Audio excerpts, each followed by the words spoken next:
Hello students, आज के इस वीडियो में हम लोग कंसिस्टेंसी थ्योरम के बारे में पढ़ेंगे, जो कि इस प्रकार है। The system of equation A X equal to B is consistent if and only if the coefficient matrix A and augmented matrix A B are the same rank. दोस्तों, इस थ्योरम में हमसे कहा जा रहा है कि matrix equation A X equal to B consistent होगा अगर ए मैट्रिक्स का रैंक और ए बी मैट्रिक्स का रैंक दोनों सेम हो। चूंकि इसमें इफ एंड ओनली इफ लगा हुआ है, तो इसका मतलब है इसको हमें दोनों तरफ से प्रूफ करना होगा। यानी अगर सिस्टम कंसिस्टेंट है तो रैंक सेम होगा, और रैंक सेम है तो सिस्टम कंसिस्टेंट होगा। ठीक है, इस थ्योरम को प्रूफ करने के लिए हमें कुछ बातों का जानकारी होना बहुत जरूरी है। सबसे पहले हम उन बातों को समझ लेते हैं, फिर इस थ्योरम पे हम लोग आते हैं। ठीक है, देखिए, सबसे पहले इसमें हमको समझना है कि लिनियरली इंडिपेंडेंट होता है क्या है।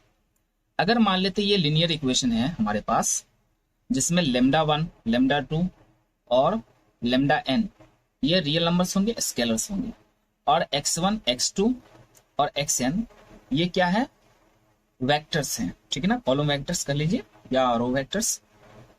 अगर इनमें जो लेमडा 1, लेमडा 2, लेमडा n है वो टोटल लेमडा क्या हो, 0 हो, तो हम कहेंगे कि x1, x2 से लेकर के xn तक जो वेक्टर्स है ना, वो लिनियरली इंडिपेंडेंट है। फिर से समझ लीजिए कि अगर इस लिनियर इक्वेशन में लेमडा 1, लेमडा 2 से लेकर के लेमडा n तक की वैल्यू अगर हमें 0 मिलता है तो उसको लिनियरली इंडिपेंडेंट कहेंगे, अदरवाइज वो लिनियरली डिपेंडेंट कहा जाएगा। यानी कि इनमें से अगर एक भी नॉन जीरो आ गया लेमडा, तो उस केस में ये क्या होगा, लिनियरली इंडिपेंडेंट वेक्टर्स होंगे x1, x2। अगर टोटल 0 है तो लिनियरली इंडिपेंडेंट होंगे। ठीक है ना। इसके बाद हमें एक बात और जानना है इसमें, if the matrix A has, A matrix क्या, कोफिशिएंट मैट्रिक्स है। ठीक है ना, हैज रैंक r, अगर ए का रैंक r है, then A has R linearly independent columns, जैसे कि C1, C2 से लेकर के CR तक। कहने का मतलब ये है कि अगर A मैट्रिक्स का रैंक R है तो A के पास R linearly independent columns exist करेंगे, यानी होगा उसके पास। अगर इसके पास A का अगर रैंक 3 होगा तो इसके पास लिनियरली इंडिपेंडेंट जो कॉलम्स होंगे वो 3 होंगे। अगर ए का रैंक 5 है तो इसके पास लिनियरली इंडिपेंडेंट कॉलम्स भी 5 होंगे। जितना रैंक उतना ही उसके पास लिनियरली इंडिपेंडेंट कॉलम्स होंगे। ठीक है, इसको समझने के बाद एक और पॉइंट आपको समझना है इसमें, कि अगर if the matrix A has n columns, अगर ए मैट्रिक्स के पास n कॉलम्स हो, कॉलम्स वेक्टर हो, and r columns vectors are linearly independent, और उनमें से r क्या हो, लिनियरली इंडिपेंडेंट हो, तब n-r कॉलम्स वेक्टर्स जैसे कि CR+1, CR+2 से लेकर के CN तक is linearly combination of C1, C2 से लेकर के CR तक। कहने का मतलब यह है कि अगर A कोई मैट्रिक्स है जिसके पास n कॉलम वेक्टर्स हैं, ठीक है, और उनमें से R जो है लिनियरली इंडिपेंडेंट कॉलम्स हैं, तो n-r, यानी n-r कहने का मतलब क्या, बचा हुआ। जैसे अगर हम मान लेते हैं कि किसी ए मैट्रिक्स के पास 5 कॉलम्स वेक्टर, जैसे कि C1, C2, C3, C4 और C5। ठीक है, ठीक है। और इसमें से हम मान लेते हैं कि C1, C2, C3 linearly independent है। C1, C2, C3 linearly independent column vectors होंगे, तब जो बचा हुआ है n minus R, n minus R कहने का मतलब C4 और C5, ठीक है ना। टोटल 5 है, 5 में से 3 घटा देंगे तो 2 बचेगा, और 2 कौन होगा, ये C4 और C5। ये जो होंगे वो भी लिनियर कॉम्बिनेशन बनाएगा, किसका, C1, C2, C3 का। कहने का मतलब है कि C4 और C5 को C1, C2, C3 के टर्म्स की मदद के लिनियर कॉम्बिनेशन के रूप में हम लोग लिख सकते हैं। जैसे कि अगर हम C4 की अगर बात करें, ये C4 जो है इसकी अगर बात करें, तो हम K1, K2, K3 किसी भी रियल नंबर के लिए हम इसको KC1 plus KC2 plus KC3 के रूप में लिख सकते हैं। उसी तरह से C5 को किसी रियल नंबर λ1, λ2, λ3 के लिए C5 को आप लिख सकते हैं λ1 C1 plus λ2 C2 plus λ3 C3। और इसी चीज को हम कहते हैं लिनियर कॉम्बिनेशन ऑफ, यहाँ पर हम कहेंगे कि C5 जो है वो C1, C2, C3 का लिनियर कॉम्बिनेशन है। C5 और C4 लिनियर कॉम्बिनेशन है C1, C2, C3 का, ठीक है ना। ये K1, K2 ये जो कोई रियल नंबर होगा, ठीक है ना, उसके लिए कोई नंबर एग्जिस्ट करेगा। तो ये बात आप ध्यान में रखिएगा कि अगर किसी मैट्रिक्स A के पास n कॉलम्स है तो बचा हो n कॉलम्स है, उसमें से R लिनियरली इंडिपेंडेंट हो, तो बचा हुआ जो होगा n माइनस आर वो भी क्या होगा, C1, C2 से लेकर CR तक का लिनियर कॉम्बिनेशन फॉर्म करेगा। जैसे मैंने यहाँ पे n माइनस आर में एक मैंने ले लिया है CR प्लस 1, यानी CR तक तो हो गया आपको लिनियरली इंडिपेंडेंट। इसके बाद वाला CR के बाद वाला क्या होगा, CR प्लस 1, एक ज्यादा वाला, ठीक है ना। अगर ये 5 है तो ये छठा होगा, छठा कॉलम होगा। तो इसको हम इसके लिनियर कॉम्बिनेशन के रूप में लिख सकते हैं, मतलब कि K1 C1 plus K2 C2 plus KR CR, मतलब कि हम एक लिनियर इक्वेशन तैयार कर सकते हैं जिसमें ये सारे टर्म्स, ये सारे कॉलम्स वेक्टर होंगे, C1 भी होगा, C2 भी होगा और लास्ट में CR भी होगा। देख सकते हैं यहाँ पे आप, ठीक है दोस्तों। अब हम अपने मेन थ्योरम के प्रूफ के ऊपर आते हैं। हमें इक्वेशन जो दिया गया है AX इक्वल टू B, ठीक है ना। हमने A मैट्रिक्स को C1, C2, C3 dot Cn के रूप में लिख लिया है, और X मैट्रिक्स को X1, X2, X3 dot Xn के रूप में लिखा है, और B मैट्रिक्स की जगह B ही लिखा है, ठीक है ना। यहाँ जो C1, C2, C3 से लेकर Cn तक है वो कॉलम वेक्टर्स है। C1, C2, C3 से लेकर के Cn तक ये A मैट्रिक्स का कॉलम वेक्टर्स है, ठीक है। और ये जो X है वो आपको वेरिएबल मैट्रिक्स है, ठीक है, और B क्या है, कांस्टेंट मैट्रिक्स है।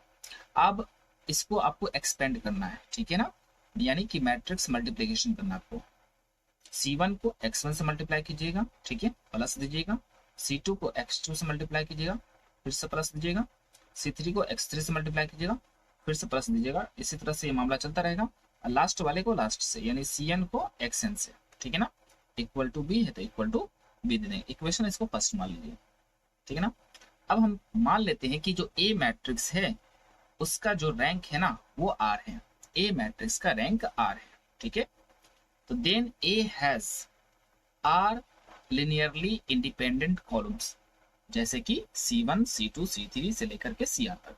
हमने आपको पहले ही बता चुके हैं कि अगर किसी मैट्रिक्स का रैंक R है तो उसके पास उतने ही लिनियरली इंडिपेंडेंट कॉलम्स होंगे। तो A के पास, A का जो रैंक है वो R है, तो A के पास R लिनियरली इंडिपेंडेंट कॉलम्स होंगे।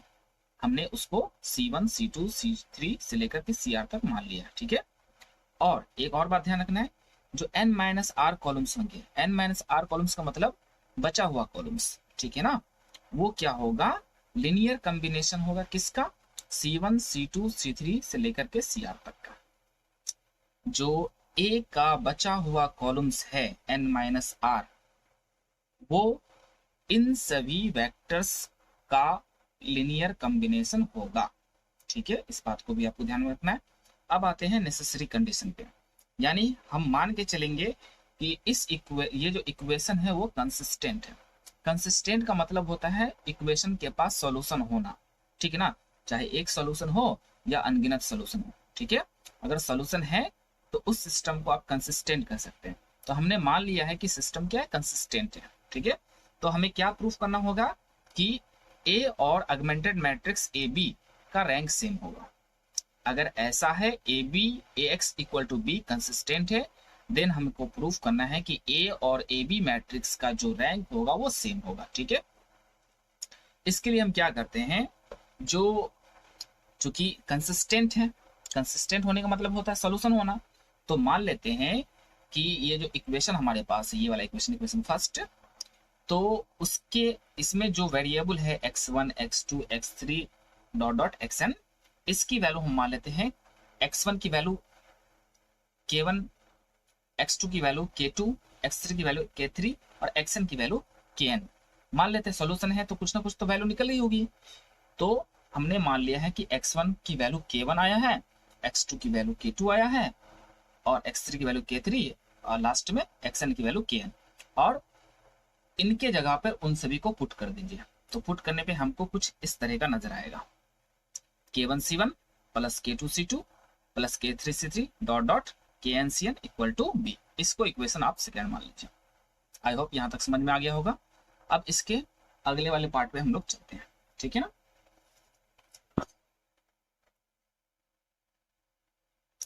अब देखिए इसके बाद हम क्या लिखेंगे, since each of the n minus R columns, जैसे कि CR+1 CR+2 से लेकर के Cn तक, is a linearly combination of C1 C2 C3 से लेकर Cr तक। इसका मतलब ये होगा, इस स्टेटमेंट का मतलब ये है, कहना इसको लिखने का ये मतलब है कि अगर ये जो n माइनस आर कॉलम है ना, इनमें से प्रत्येक, जैसे कि CR+1 CR+2 से लेकर के Cn तक, इनमें से प्रत्येक जो लिनियर कॉम्बिनेशन है C1 C2 C3 से लेकर Cr तक का, अगर ऐसा है तो जो कांस्टेंट मैट्रिक्स है ना, उसको भी हम इन्हीं के लिनियर कॉम्बिनेशन के रूप में लिख सकते हैं। जैसे कि B equal to λ1 C1 plus λ2 C2 plus λ3 C3 plus dot dot λr Cr। ठीक है, अब इसको हम कैसे समझें कि ऐसा हम B को कैसे लिख सकते हैं। अगर बचा हुआ जो कॉलम वेक्टर है, अगर वो इन सभी का लिनियर कॉम्बिनेशन होता है, तो B मैट्रिक्स भी इन्हीं सभी का लिनियर कॉम्बिनेशन बनेगा। तो इसको समझने के लिए हम एक चीज को देखते हैं। यहाँ मैंने यहाँ पे एक समझाने की कोशिश की गई है। मान लेते हैं कि जो B मैट्रिक्स हमारा है फिलहाल कुछ इस तरह से दिख रहा है, 1 into C1, 2 into C2, 3 into C3। मैं समझाने के लिए आपको मैं ये एग्जांपल लेके चल रहा हूँ, ठीक है ना। ये मैं अपने मन से 1 2 3 ले लिया हूँ, ठीक है ना। और ये C1 C2 C3 तीन कॉलम वेक्टर्स हमारे पास, और हम ये मान के चल रहे हैं कि जो C3 जो लास्ट वाला जो है ना, C3 C1 और C2 का लीनियर कॉम्बिनेशन है। C3 C1 और C2 का लीनियर कॉम्बिनेशन है। तो पहला दूसरा को आपको कुछ नहीं करना है। C3 के जगह, चूंकि C3 इस दोनों का लीनियर कॉम्बिनेशन है, ठीक है ना, तो हम इसको C3 को इस तरह से लिखेंगे 4C1 प्लस 5C2। यहाँ पे आप नंबर चेंज कर सकते हैं, यहाँ पे अपने समझने के लिए कुछ भी ले सकते हैं आप, ठीक है ना। जैसे मैंने यहाँ 4C1, कोई ना कोई कांस्टेंट C1 के बगल में लगाना था, मैंने लगा लिया 4।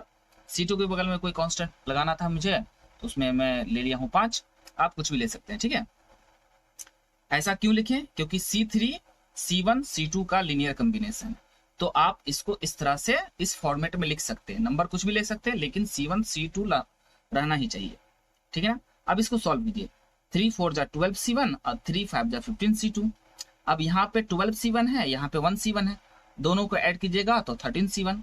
यहाँ पे 15 C2 है और यहाँ पे 2 C2 है, दोनों का ऐड कीजिएगा तो 17 C2 आएगा।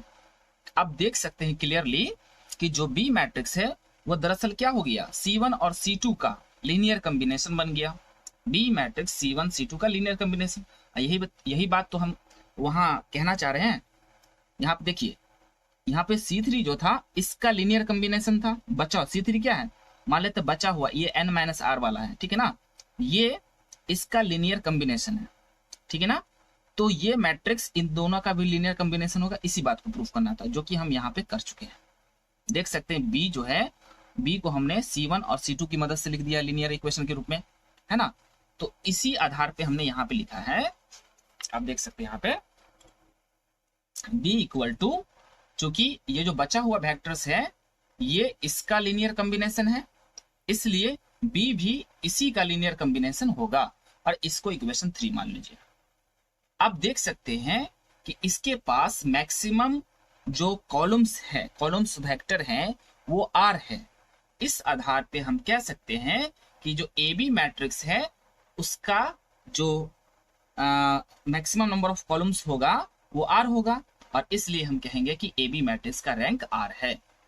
यहां से यहां तक आप देख सकते R कॉलम वेक्टर है, इसलिए ए बी मैट्रिक्स का जो रैंक होगा वो R होगा।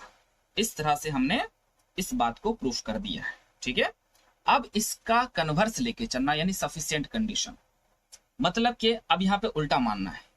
ए और बी का रैंक हम मान लेते हैं कि R है, सेम है, ठीक है ना। तब हमें प्रूफ करना होगा कि ये सिस्टम कंसिस्टेंट है। कंसिस्टेंट मतलब इसका सॉल्यूशन हमको निकाल के दिखाना पड़ेगा। तो चलिए, देन मान लिया हमने कि रैंक R है, then maximum number of linearly independent columns of the matrix AB is R। अगर रैंक AB का R है तो इसके पास जो linearly इंडिपेंडेंट कॉलम्स होंगे वो भी R होंगे। अगर R है तो इसको हम लीनियर कॉम्बिनेशन को B को लीनियर कॉम्बिनेशन के रूप में लिख सकते हैं R वेक्टर से, यानी कि K1C1 K2C2 से लेकर KRCR तक। इसके ए बी के पास R लिनियरली इंडिपेंडेंट कॉलम्स हैं, इसलिए B को आप K1C1 K2C2 से लेकर KRCR तक के लीनियर कॉम्बिनेशन के रूप में लिख सकते हैं, ठीक है ना। R वेक्टर इसलिए R तक लीनियर कॉम्बिनेशन लिख सकते हैं, ठीक है ना। अब हम क्या करते हैं आगे वाले स्टेप में कि इस यहां तक तो आपको सेम रखना है, ये जितना है उतना सेम रख दीजिए यहां तक। उसके बाद आप क्या कीजिए, जो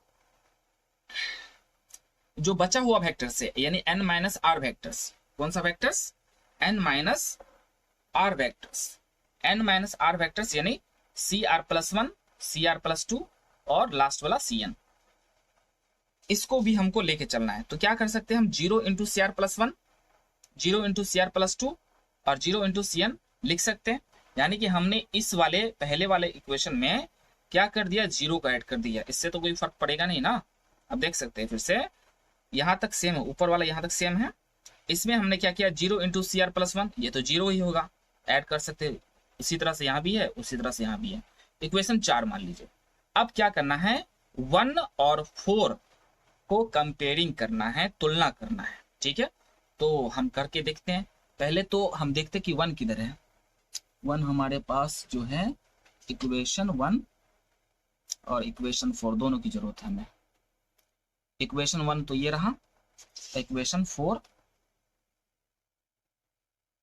दोनों एक साथ आ नहीं रहा कि, एक मिनट।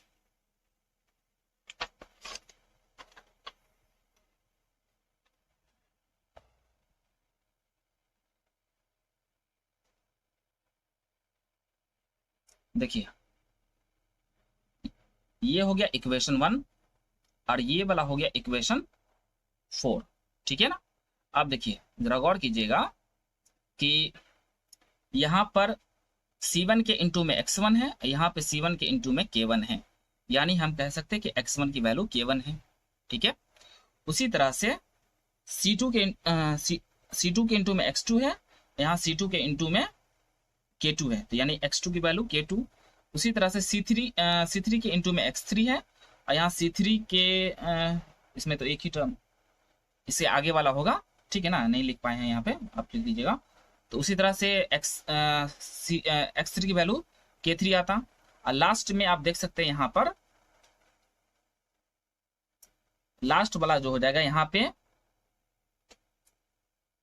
जो इसी तरह से एक्स आर की वैल्यू हम के आर लिख सकते हैं। सिमिलरली इसमें आगे हम अगर इसको एक्सपेंड करते हैं इसी तरह से तो, और एक्स आर प्लस वन की वैल्यू जीरो, क्योंकि यहाँ पे देखिए सब में जीरो है ना कोफिशिएंट्स, इसलिए X R plus one, X R plus two, और लास्ट वाला जो है सी एन के इंटू में जीरो, यहाँ पे सी एन के इंटू में एक्स एन, यानी कि एक्स एन की वैल्यू जीरो। तो यहाँ आप देख सकते हैं कि हमने जितना भी वेरिएबल्स हमारे पास था सबका हमने सोल्यूशन निकाल लिया। सारे सोल्यूशन को मैंने यहाँ पे इकट्ठा कर दिया, K1 K2 डॉट डॉट के R dot dot zero dot dot zero last में, ठीक है ना। इस तरह से हमने इस इक्वेशन का सॉल्यूशन निकाल के दिखा दिया है। इसका मतलब ये जो इक्वेशन है वो कंसिस्टेंट है। आई होप ये थ्योरम आपको समझ में आ गया हो। Thank you very much.